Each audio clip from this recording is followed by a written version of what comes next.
Hace unos años me tocó estar en Nicaragua con mi familia, sirviendo la obra del Señor, y nos tocó experimentar por primera vez un terremoto, que es algo que nosotros no estamos acostumbrados, ¿no? Y fue una gran sorpresa, ¿no? Cuando empezó a temblar todo, a mover todo de un momento para el otro, y el momento que empieza a temblar, y fue un terremoto fuerte, se apagan las luces. Estábamos en una casa, obviamente que no era la nuestra, que no conocíamos mucho, que no sabíamos de memoria cada lugar de la casa. Nuestros dos hijos, en ese momento teníamos 2 hijos, ahora tenemos 4, estaban durmiendo, y entonces en el momento que empieza el terremoto se apagan las luces, y entonces empieza a gritar la familia: tenemos que salir, tenemos que salir, tenemos que salir, ¿no? Y bueno, uno no es de ahí, sigue a la gente que sabe, ¿verdad? Entonces fuimos a buscar a nuestros hijos al cuarto. Mi esposa tomó al más chico, que era Bastian, y yo tomé a Ainhoa. Nos dimos contra la pared, nos dimos contra una puerta, pero la misión era salir rápido de la casa. Y salimos. Cuando salgo estaba lloviendo, se había caído un cable de la luz, estaba chispeando. Yo no veía cómo eso era mejor que estar adentro de la casa. Pero después nos explicaron que esa casa no estaba preparada para movimientos sísmicos y ya había pasado por un terremoto fuerte y se había como quebrado la pared. Entonces era muy posible, era probable que la casa se cayera y se viniera abajo. Entonces nosotros no podíamos quedarnos ahí, teníamos que salir. Realmente no me parecía nada seguro estar afuera bajo la lluvia con el chisperío, pero había que seguir las órdenes, había que salir porque no era seguro estar bajo la casa, porque la casa se podía caer. Por el contrario, estuve 2 años en un barco donde conocí a mi esposa, de un barco cristiano, una organización cristiana haciendo misiones. Y lo primero que te enseñan cuando vas al barco es que si hay un problema, un accidente, un fuego, un choque con otro barco, una tormenta, no importa lo que suceda, lo último que se abandona es el barco. Vos tenés que quedarte en el barco hasta que realmente no haya ninguna otra posibilidad que estar en el barco. Y eso para nuestra mente tampoco es muy normal, ¿no? Porque si hay un fuego en el barco, estás en el medio de alta mar, o hubo un choque, o el barco se está hundiendo, o hay una gran tormenta, entonces vos pensás, bueno, ¿qué voy a hacer acá? Me voy a terminar hundiendo, esto no es seguro. Pero lo más seguro es quedarse en el barco hasta el último momento, porque no hay nada más seguro alrededor, por más inseguro que parezca, que el barco en el que estás. Entonces tenés que quedarte en el barco hasta que ya no se pueda más. Todo depende de cuán seguro es el lugar donde estás. Si hay un terremoto y estás en una casa que no está preparada para algo sísmico, no es seguro, tenés que salir de ahí. Pero si vos estás en un barco en el medio de alta mar, ese es el lugar más seguro que vas a encontrar, hasta que se demuestre lo contrario a último momento. Y lo mismo pasa en la vida espiritual. Hay iglesias de las cuales hay que salir porque no es seguro, porque la enseñanza no es seguro. Hay lugares de los que hay que salir porque eso se va a quebrar, se va a romper todo y no es bueno que estés ahí, no va a ser bueno. Pero Cristo es el lugar seguro del cual tenemos que quedarnos y no tenemos que salir.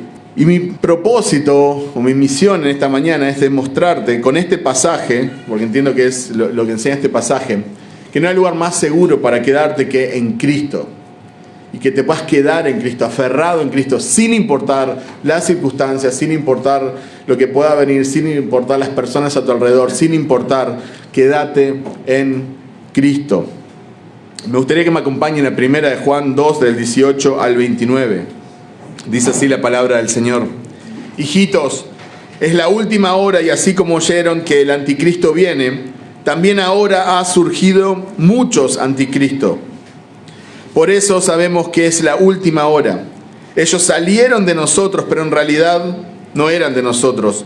Porque si hubieran sido de nosotros, habrían permanecido con nosotros. Pero salieron, a fin de que se manifestara que no todos son de nosotros.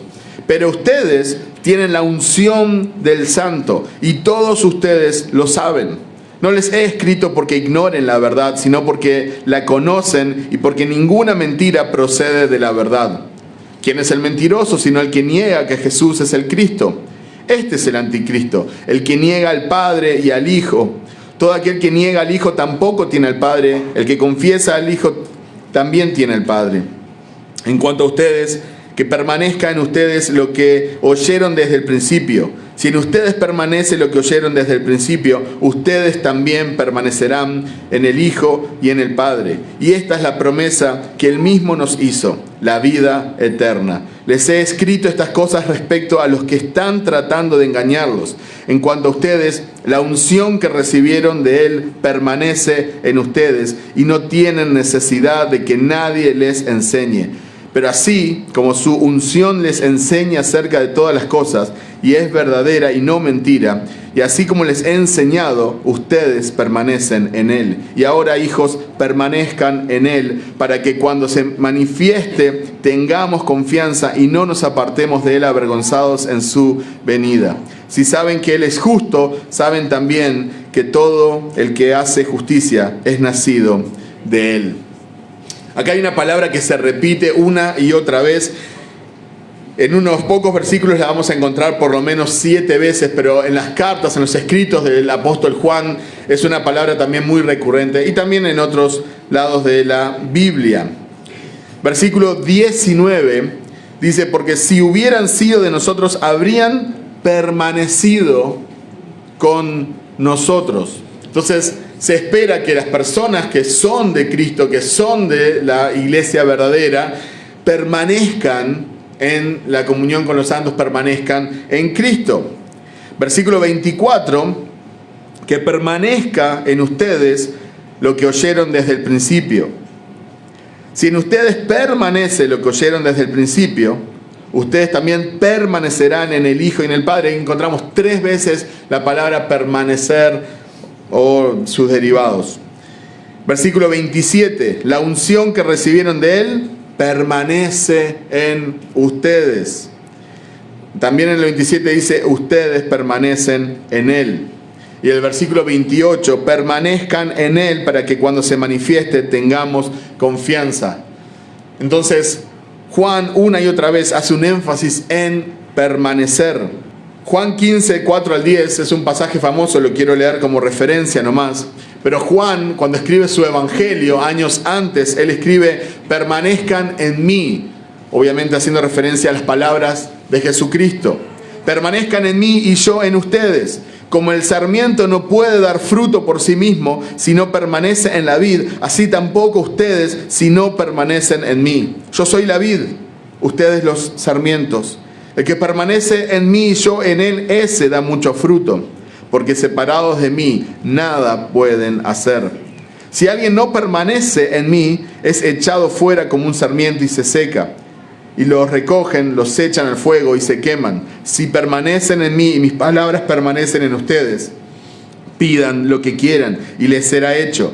En esto es glorificado mi Padre, en que den mucho fruto y así prueben que son mis discípulos. Como el Padre me ha amado, así también yo les he amado. Permanezcan en mi amor. Si guardan mis mandamientos, permanecerán en mi amor, así como yo he guardado los mandamientos de mi Padre y permanezco en su amor. Una vez más, Juan usa esta palabra, se agarra de ella, se aferra a ella y la comparte. Y estas son las palabras de Jesucristo, no es tampoco que Juan inventó este diálogo. Y cuando escribe su carta, primera de Juan, una vez más, usa esta palabra de permanecer. Permanezcan o permaneced viene del griego meno.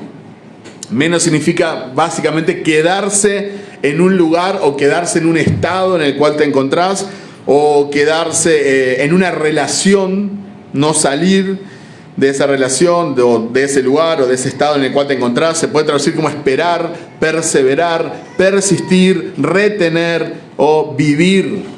Entonces yo escogí como mi título una palabra que nosotros entendemos y que no tiene tanto sentido religioso quizás, porque si nosotros decimos, por ejemplo, fe, eso siempre pensamos en religión, pero es confiar.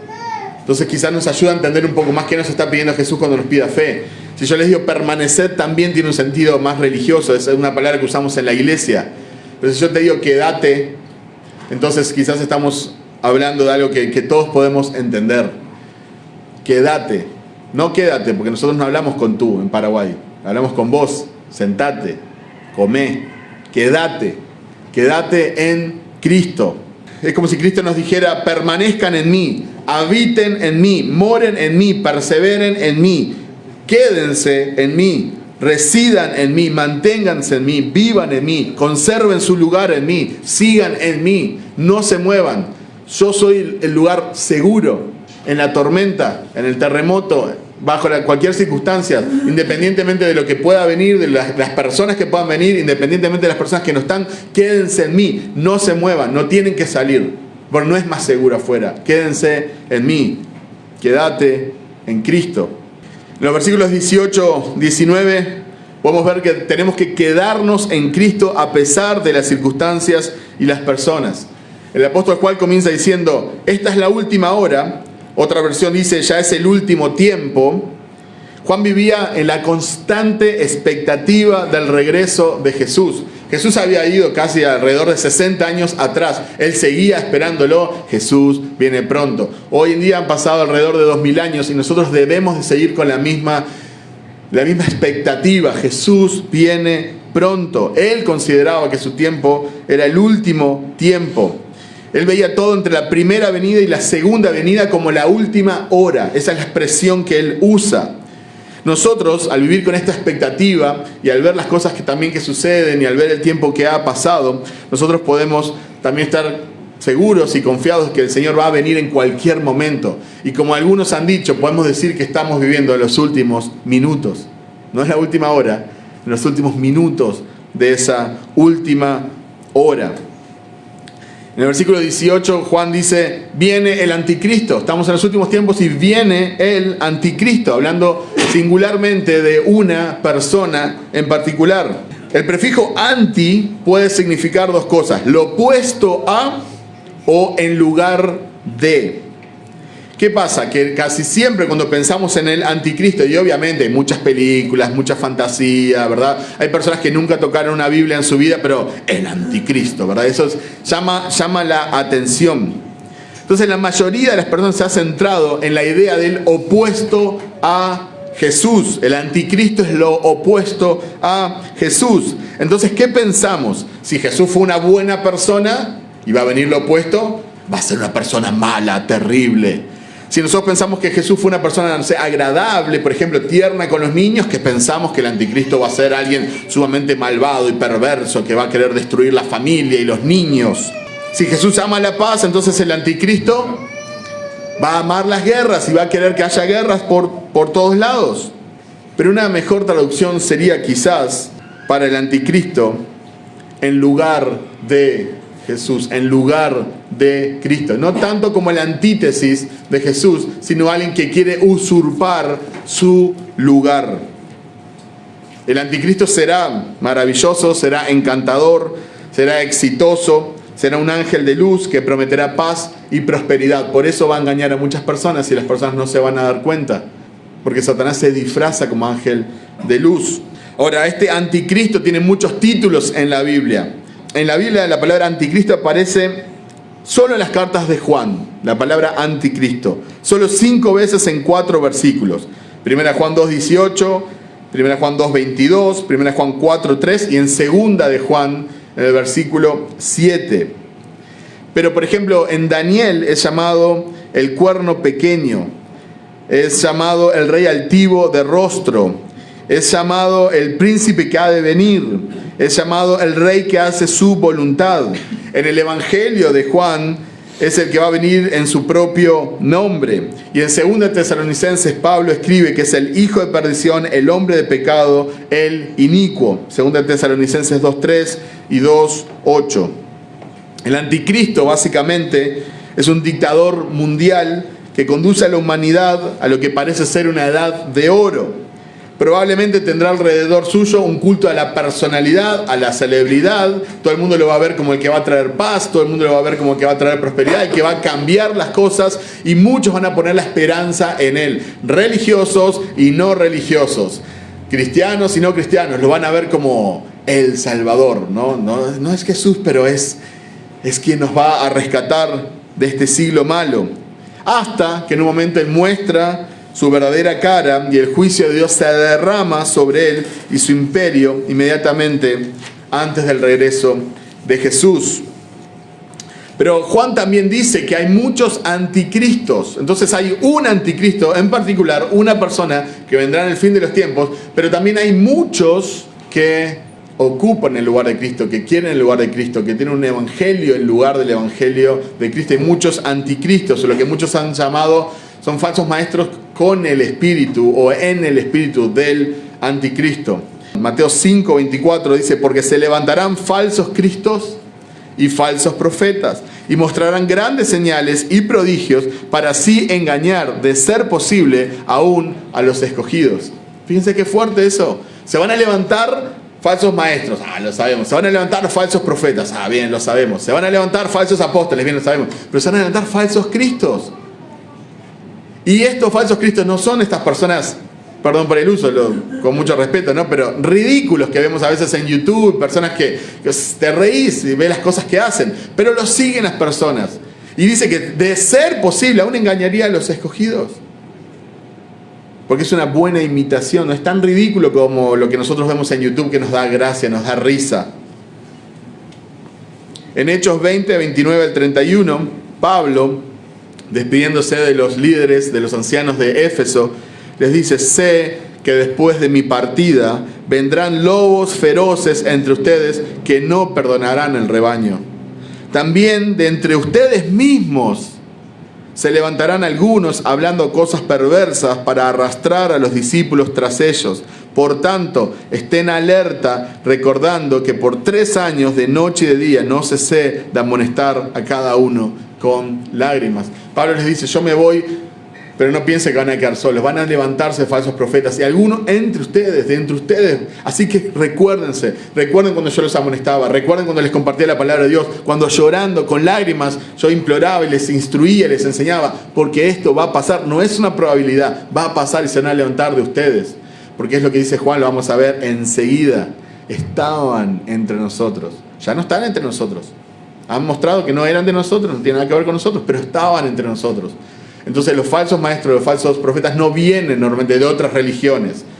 No vienen, en un púlpito cristiano, hoy domingo, mañana, no hay ninguno que diga: hola, soy musulmán, vine a traerles un mensaje de reconciliación entre cristianos y Alá. No viene ninguno que se dice: hola, soy mormón y quiero enseñarles un camino. No, son cristianos, son evangélicos, son personas que dicen predicar la palabra de Dios, pero que van a desviar a las personas.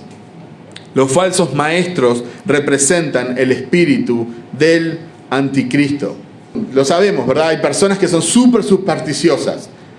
Hellmans, no comas mayonesa. Hellmans, porque en inglés, hombre del infierno. Hellmans. Pokémon, no, los Pokémon son demonios que sí. Y verdad, y ven el demonio en todos lados, y ven a Satanás en todos lados, y el tatuaje es una entrada del demonio para los cuervos. Ven demonios en todos lados, pero los falsos profetas no los ven. Se puede parar cualquiera en el púlpito, dice cualquier mensaje contrario al evangelio, pero todo el mundo así como focas, aplaudiendo. Los falsos maestros representan el espíritu del anticristo. Culto a la celebridad, un Jesús diferente al de las Escrituras, un evangelio diferente. Y voy a dar un ejemplo solo para dar un ejemplo, para que vean a qué me estoy refiriendo y qué fácil que es para nosotros poder ser engañados. Culto a la celebridad. Pienso en un Daniel Javif. Algunos de ustedes lo conocen, otros no. Es un mexicano. Muy buen orador, un muy buen comunicador, un gran motivador. Cada frase que dice es para tuitearla, cada frase que dice es para enmarcarla. Excelente cómo se comunica. Era actor, un gran comunicador.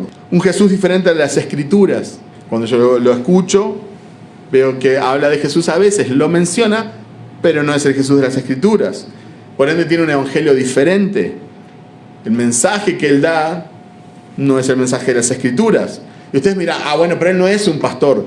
Sí, pero él tiene un gran público cristiano, él se dirige a cristianos, y esto es marketing, él se presenta como cristiano, él se presenta como un referente, por eso lo invitan a las iglesias, por eso la gente lo sigue. Hasta malas palabras dice el tipo cuando habla, pero todos nosotros, mencioné a Dios, en un momento mencioné a Dios, como me llegó. Tengo algunas citas de él acá. Dice Daniel Javif: si vieras el tamaño de la bendición que viene, entenderías la magnitud de la batalla que ahora peleas. Qué lindo, ¿no? con razón tengo tantas luchas, es porque viene una gran bendición. Amén, recibo, gloria a Dios, aleluya. No existen los errores del pasado ni del futuro, solo el error de no intentarlo ahora. Puedes hacerlo, seguí tu corazón, intentalo. Lo peor que puedes hacer es no intentarlo, no importa, errores del pasado, pecado, ¿qué es eso? Lo que está mal visto es no intentarlo. Si tus sueños no te aterran, esta me gustó, si tus sueños no te aterran, es que estás soñando muy abajo. Sueña hasta que te tiemblen las piernas. Recibo. Si intentaste algo nuevo, no cuenta como equivocación, punto.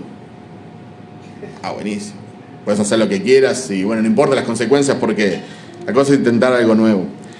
Y para redondear, porque no voy a seguir citándolo, no voy a perder tiempo con este tipo de personas, dice, Cristo me salvó de mí mismo. Suena muy lindo eso, pero yo escuché todo lo que habla y todo lo que dice. Cristo me salvó de mí mismo. No, Cristo no te salvó de vos mismo. Sí, Cristo te salvó, que yo lo dudo por el evangelio que predica. Cristo te salvó de Él mismo. Cristo te salvó de su ira. Cristo pagó un precio cual vos nunca podrías haber pagado. Cristo te salvó de la ira de Dios. Gálatas 1, 9 al 10 dice, como hemos dicho antes, también repito ahora, si alguien les anuncia un evangelio contrario al que recibieron, sea anatema o caiga bajo maldición. ¿Por qué? ¿Busca ahora el favor de los hombres o el de Dios? ¿O me esfuerzo por agradar a los hombres? Si yo todavía estuviera tratando de agradar a los hombres, no sería siervo de Cristo. Yo sé que hay personas que, porque después nos escriben, ¿no? Cuando publicamos en las redes sociales, ¿no? ¿Por qué mencionas por nombre? ¿Por qué juzgás? ¿Por qué? Nosotros ya no contestamos, ¿no? Pablo da nombres, la palabra de Dios da nombres, tenemos que denunciar las obras de las tinieblas, tenemos que alertar a las personas, después las personas pueden escuchar y hacer y creer lo que quieran, pero esa es nuestra tarea. Si Pablo estuviera hablando de él, diría que se pudra en el infierno. ¡Ay! Pablo, no podemos escribir eso. Bueno, que caiga bajo maldición, que sea anatema. Ok. Pablo es muy fuerte, Jesús es muy fuerte. Voy a citar a Jesús, no todo el texto, pero voy a citar a Jesús más adelante. En el capítulo 8, cuando le dice a los judíos, a los líderes religiosos, les dice, ustedes son de su padre el diablo. Les está tratando de hijos de Satanás. No, pero Jesús es todo amor y Jesús no hay que juzgar. Dice Juan, estamos en 1 Juan 2, 19, dice, muchos abandonarán la fe.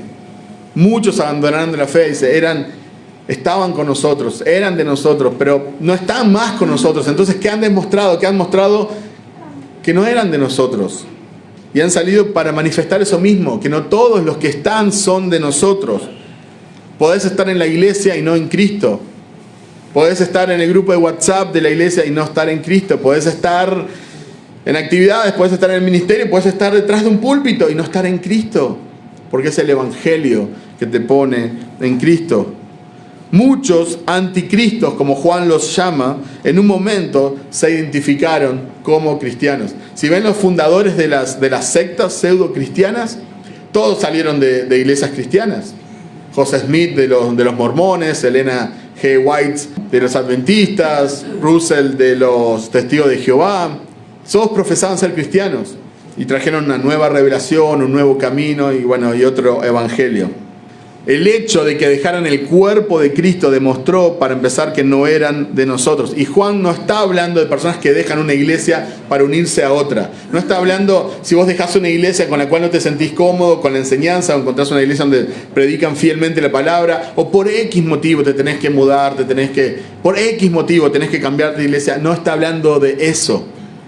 Eso puede ser válido, cambiarse de iglesia. A veces puede ser hasta necesario cambiarse de iglesia. Acá estamos hablando cuando dejás la comunión con el cuerpo de Cristo, cuando vos dejás de congregarte, cuando vos dejás de estar con los hermanos, cuando vos dejás de tener comunión con las personas que profesan el evangelio. Cuando te apartás, es cuando abandonan la comunidad del pueblo de Dios.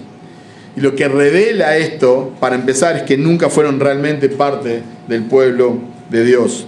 John Stott dijo, quizás la mayoría de los miembros de la iglesia visible también son miembros de la iglesia invisible, el cuerpo místico de Cristo, pero algunos no lo son. Están con nosotros, pero en realidad no son de nosotros.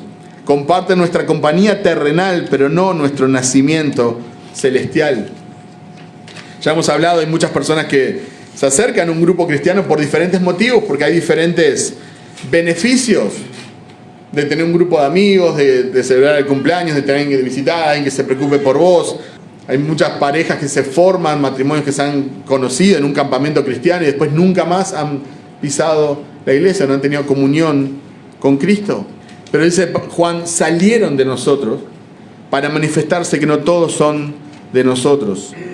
El cristiano falso no se sentirá cómodo en una iglesia sana, en una iglesia donde se predica la palabra de Dios, no va a echar raíces un cristiano falso. ¿Por qué? O se reconcilia con Dios o se va.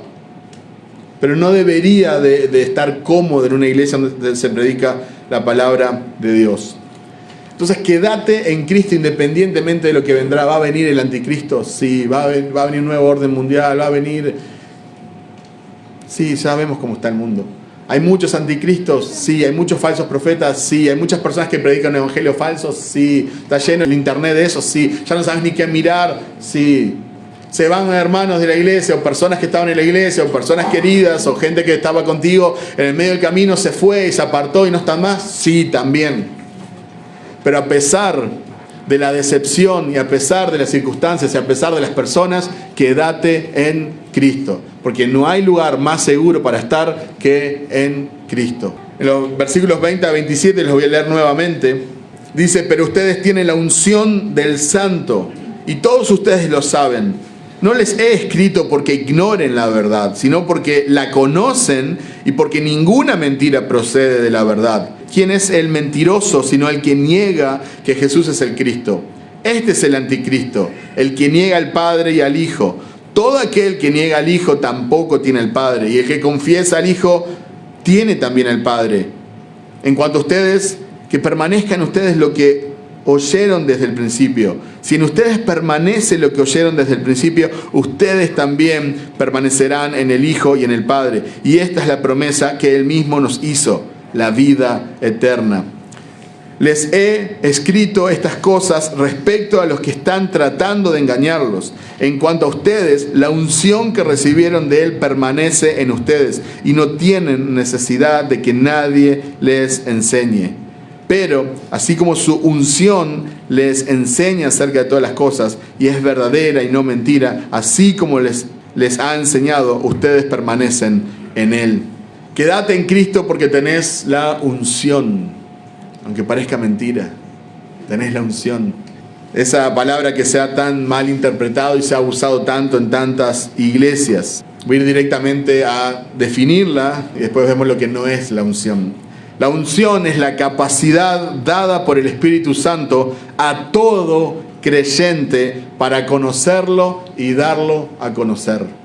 La unción es la capacidad que te da el Espíritu Santo para que puedas conocer la verdad, porque te va a recordar la verdad y te va a guiar a glorificar a Cristo y va a guiar tu vida y te va a convencer de pecado, pero también te va a dar la capacidad de poder enseñar a otros, de poder compartir la verdad con otros, de poder enfrentar a los falsos profetas. Por eso Juan dice, ustedes tienen la unción del Santo y todos ustedes lo saben. Fíjense, tienen, todos los que iban a leer esto, tienen la unción del Santo y todos ustedes lo saben. No es algo místico que sucede en ciertos momentos de éxtasis espiritual. No es algo que un pastor puede venir y orar para que reciban la unción. No es algo, un éxtasis así dramático, espiritual, donde ahora empezamos a manifestar ciertas cosas, a saltar, a hablar en otros idiomas. Eso no es lo que la Biblia describe. Nosotros somos esclavos del texto. No importa lo que me enseñaron a mí de la unción, no importa lo que yo aprendí, lo que viví, lo que experimenté, lo que me parece, no importa, no tiene valor, no tiene sentido. Y jamás lo debería predicar algo así. Es lo que dice la Biblia, escrito está. ¿Qué dice la Biblia sobre la unción? Es como el bautismo del Espíritu Santo. ¿Qué dice la Biblia del bautismo del Espíritu Santo? 1 Corintios 12:13. Todos, cada uno de los creyentes, los que estamos en Cristo, fuimos bautizados en su cuerpo. Todos. Entonces, entregás tu vida a Cristo, Llegás a Cristo, te arrepentís, pones tu fe en Él, sos cristiano, nacés de nuevo, sos bautizado por el Espíritu Santo. Y acá Juan le escribe a todos, tienen la unción del Santo y lo saben. No es algo místico, no es algo para algunos creyentes, porque después tenemos como clases, ¿verdad? Los hermanos más espirituales que tienen la unción, mirá cómo habla, mirá la unción que tiene. Entonces ya empezamos a hablar como más espiritual y ni nos sabe todo de mí. Capaz que el Espíritu le revela mis pecados, entonces mejor ni me acerco. Orá vos porque vos estás más cerca de Dios. Y hay un montón de cosas de telaraña que se va tejiendo alrededor que no es bíblico, porque partimos de una premisa que no es bíblica. Si estás en Cristo, tenés la unción del Santo. No se va y viene, está, la tenés. No te hace más espiritual ni más especial que el hermano que está al lado, porque también tiene la misma unción del Santo. El Nuevo Testamento no habla de una unción especial dada a individuos en particular. Se ungía a quien se elegía para una tarea específica, especialmente de orden religioso, o como por ejemplo se ungía al rey, se ungió a David, él es el rey elegido. Entonces con ese simbolismo del aceite se marcaba, él es la persona elegida para ser rey, o es la persona elegida para llevar a cabo cierta tarea espiritual o religiosa. Como cristiano, vos fuiste elegido para conocer a Cristo y también fuiste elegido para darlo a conocer. Si estás en Cristo es porque fuiste elegido por Él, pero también fuiste elegido para llevar el Evangelio a otras personas. Si alguna persona está en Cristo, nueva criatura es, las cosas viejas pasaron y aquí son todas hechas nuevas. Y inmediatamente después que dice, son embajadores de Cristo. Se les ha dado el ministerio de la reconciliación. Vayan por todo el mundo, hagan discípulos. Tenemos que predicar, no es opcional. Versículo 21 dice que conocemos la verdad. Conocemos la verdad. Juan escribe, dice, yo le escribo esto porque están tratando de engañarlos. Hay falsos profetas, hay falsos maestros. De los que estaban con ustedes, ahora están del otro lado enseñando cosas diferentes. Yo les escribo esto, pero ustedes conocen la verdad. ¿Por qué? Porque tienen al Espíritu Santo. Juan estaba escribiendo, esto inspirado por Dios. Nosotros ya tenemos la palabra de Dios revelada, completa, en nuestras manos, en nuestro idioma. Tenemos la verdad, conocemos la verdad. Tu palabra es verdad, oró Jesús. Él dijo, yo soy el camino, la verdad y la vida. Tenemos a Cristo, tenemos su palabra, tenemos la verdad. Juan 8, 31 al 32, este mismo Juan escribiendo en el Evangelio, dice, entonces Jesús decía a los judíos que habían creído en Él, fíjense que habían hecho una profesión de fe, si ustedes permanecen en mi palabra, verdaderamente son mis discípulos. Y conocerán la verdad, y la verdad los hará libres. Personas como Daniel Javif le encanta este tipo de versículos, ¿verdad? Conocéis la verdad y la verdad os hará libres, pero sin contexto, ¿verdad? Pedid todo lo que quieran y se os dará, ¿verdad? Usamos versículos y reclamamos promesas que ni son promesas o que no son para nosotros, pero las palabras donde dice, por ejemplo, si permanece en mi palabra, eso no, ya. Entonces, conocemos la verdad. Versículo 22. Nosotros no negamos el señorío ni la deidad de Cristo, es lo que le dice Juan a esta comunidad. ¿Quién es el mentiroso? Sino el que niega que Jesús es el Cristo. Este es el anticristo, el que niega al Padre y al Hijo. Pueden ver, Juan era un viejito, pero estaba apasionado porque él conocía la verdad, él conocía a Jesús, él estaba esperando a Jesús y se iba a encontrar con Jesús. Entonces era un viejito de 90 y pico de años, pero él hablaba, me imagino, hablando, no estaba hablando tan dulcemente, no creo. No tenemos acá el tono, pero no creo. Estos son el anticristo, estos son los que niegan que Jesús es el Cristo. Estaba hablando con pasión, porque a él le importaba la verdad. Vimos que este contexto estaban el gnosticismo metiéndose en la iglesia, entre ellos estaban los docetas que ellos negaban por el dualismo de que la carne es mala y el espíritu es bueno. Entonces Jesús no puede ser el Cristo, tienen que ser dos cosas separadas, dos conceptos separados. Entonces estaban tergiversando el evangelio y obviamente confundiendo a la gente respecto a la persona de Cristo. Hoy en día hay muchas personas que están confundidas en cuanto a la Trinidad. Hay muchas personas que creen cosas que no son respecto a la Trinidad. Por eso debemos de seguir estudiando y profundizando. No podemos rebajar a Jesús como un simple humano. Cuando hablo con mis amigos árabes, musulmanes, que tengo muchísimos y siempre estamos hablando de religión y compartiendo, siempre tocamos este tema. Ellos creen en Jesús, creen que Jesús está vivo, creen que Jesús va a regresar, creen que Jesús es hijo de María, creen muchas cosas, pero no creen que Jesús sea Dios, creen que es solo un profeta. Entonces ahí tenemos una discrepancia. Podemos tener poquitas discrepancias, pero las que tenemos son de índole eterno, son grandes. No podés rebajar a Jesús como un simple humano. Primera de Juan 5, 12, 13, más adelante en esta carta, dice: y el testimonio es este, que Dios nos ha dado vida eterna, y esta vida está en su Hijo. El que tiene al Hijo tiene la vida, y el que no tiene al Hijo de Dios no tiene la vida. Entonces no es opcional. Si tenés a Cristo, vos tenés acceso al Padre, pero si vos no tenés a Cristo, entonces no tenés acceso al Padre. Citamos a este mismo Juan. Jesús dijo: yo soy el camino, la verdad y la vida. Nadie puede venir al Padre si no es a través de mí. No hay otro camino. Si hay una persona en el medio de Papúa Nueva Guinea, en una tribu que nunca escuchó el Evangelio, no puede ser salva porque no es inocente frente a Dios, y no hay otro camino de salvación aparte de Jesucristo. Porque si no, estaríamos abriendo dos caminos de salvación: creer en Jesucristo y la ignorancia total del Evangelio.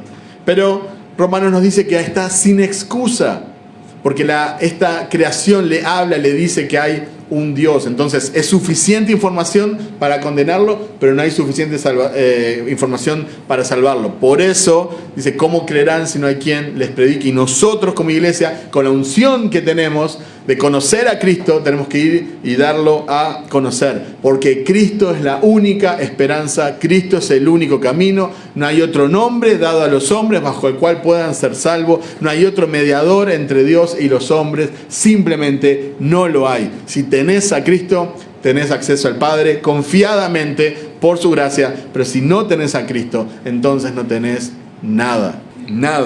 Nosotros creemos en la exclusividad del Evangelio. En el versículo 23 dice: todo aquel que niega al Hijo tampoco tiene al Padre. El que confiesa al Hijo tiene también al Padre. Hay muchas personas que creen en el inclusivismo, que es que Dios va a aceptar personas de diferentes fe, de diferentes religiones, porque aman a Dios, no conocen mucho de Jesús, pero bueno, puede ser hindú, puede ser musulmán, puede ser budista, una secta, pero inclusivismo. Pero nosotros creemos en la exclusividad del Evangelio, que solo los que están en Cristo pueden ser salvos. Cristo y solo Cristo.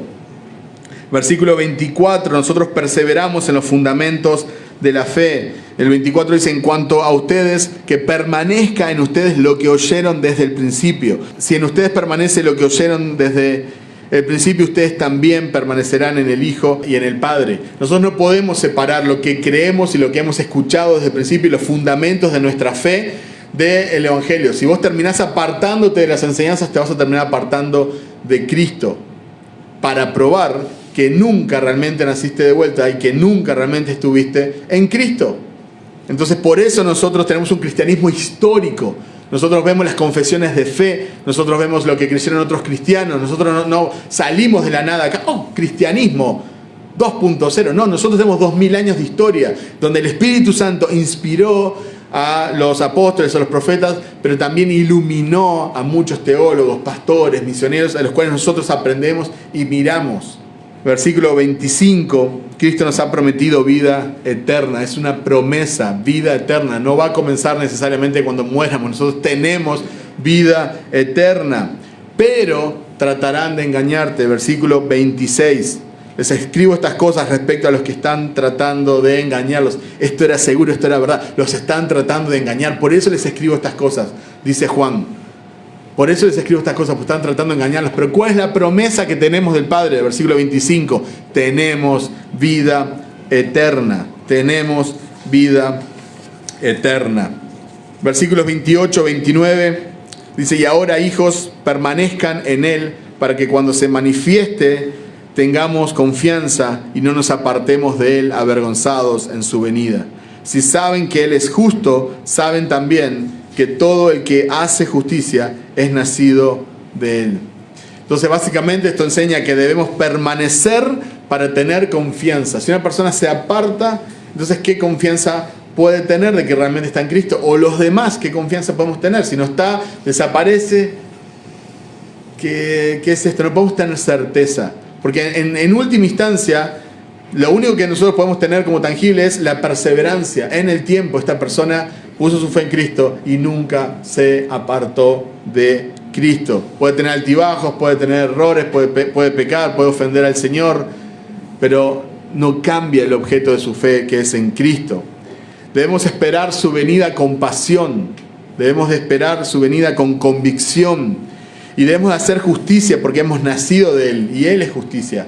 Entonces se espera que hay un caminar de parte de nosotros, se espera que hay un estilo de vida que tiene que ver con la justicia, no con la iniquidad. Versículo 29. Y para ir redondeando, vimos muy claramente en la carta que debemos de quedarnos en Jesús. Quédate en Jesús porque es lo más seguro. Pero me gustaría ver un pasaje que nos habla precisamente en Jesús, en Cristo. ¿Y por qué debemos de quedarnos en Él? Esa palabrita en es tan importante porque habla de una relación íntima con el Salvador. Acompáñenme por favor a Efesios 1, 3 al 14. Dice: bendito sea el Dios y Padre de nuestro Señor Jesucristo, que nos ha bendecido con toda bendición espiritual en los lugares celestiales en Cristo. Porque Dios nos escogió en Cristo antes de la fundación del mundo para que fuéramos santos y sin mancha delante de Él. En amor nos predestinó para adopción como hijos para sí mediante Jesucristo, conforme a la buena intención de su voluntad, para alabanza de la gloria de su gracia, que gratuitamente ha impartido sobre nosotros en el amado. En Él tenemos redención mediante su sangre, el perdón de nuestros pecados según las riquezas de su gracia, que ha hecho abundar para con nosotros. En toda sabiduría y discernimiento nos dio a conocer el misterio de su voluntad, según la buena intención que se propuso en Cristo, con miras de una buena administración en el cumplimiento de los tiempos, es decir, de reunir todas las cosas en Cristo, tanto las que están en los cielos como las que están en la tierra. También en Él hemos obtenido herencia, habiendo sido predestinados según el propósito de aquel que obra todas las cosas conforme al consejo de su voluntad, a fin de que nosotros, que fuimos los primeros en esperar en Cristo, seamos para alabanza de su gloria. En Él también ustedes, después de escuchar el mensaje de la verdad, el evangelio de su salvación, y habiendo creído, fueron sellados en Él con el Espíritu Santo de la promesa, que nos es dado como garantía de nuestra herencia, con miras a la redención de la posesión adquirida de Dios para alabanza de su gloria.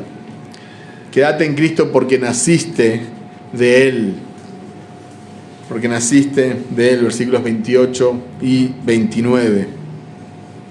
Quédate en Cristo porque es el lugar seguro. Y si naciste en Cristo, y si estás en Cristo, y si tu fe es verdadera, vas a quedarte en Cristo. Nosotros no creemos que se pueda perder la salvación. Nosotros no creemos que se pueda revertir todo lo que Dios hace, de sacarnos del reino de las tinieblas al reino de la luz, de hacernos nacer de nuevo. Nosotros no creemos que nosotros podamos volver a tener un corazón de piedra. Nosotros creemos en esto, que hay una garantía, que nos dio vida eterna, que es una promesa. El Hijo no se va de nosotros, que el Espíritu Santo no se va de nosotros. Quédate en Jesús para tener esa seguridad. Y es interesante porque si nosotros le hubiéramos preguntado a las personas que han estado en Cristo, que han conocido a Cristo, que han conocido el Evangelio, y a pesar de que han pasado por cosas horribles y que han pasado por circunstancias horribles, ninguna de ellas nos diría: sí, pensalo bien, porque está complicado esto de seguir a Jesús. La sangre de Abel, dice la palabra, sigue hablando hoy en día. La sangre de Abel sigue gritando: quédate en Jesús. Esteban, mientras le llueven las piedras y ve al Hijo sentado a la derecha del Padre, está a punto de morir, lleno del Espíritu Santo, también nos gritaría a todos nosotros, y a un Saulo que lo estaba mirando ahí: quédate en Jesús. Vale la pena. Pablo a punto de ser decapitado. Si le preguntás, ¿qué hago? Quédate en Jesús. Pero estás a punto de ser decapitado. Quédate en Jesús. No hay lugar más seguro. Aunque no entiendas, aunque no veas, quédate en Jesús. Si le hubiéramos preguntado a Juan cuando estaba dentro de este caldero de aceite hirviendo, que muchos cuentan en la historia, en la tradición cuenta que también fue una burla, porque él tenía la unción, que era lo que se simbolizaba con aceite, y lo pusieron ahí a ver si realmente ahora estás ungido, y milagrosamente sobrevivió, no le pasó nada. Aún dentro de ese caldero de aceite te estaría diciendo a su comunidad, quédate en Jesús. Si le hubiéramos preguntado a Policarpo, con casi 90 años, cuando le pidieron, negá a Jesús, te salvás de los leones, te salvás del fuego.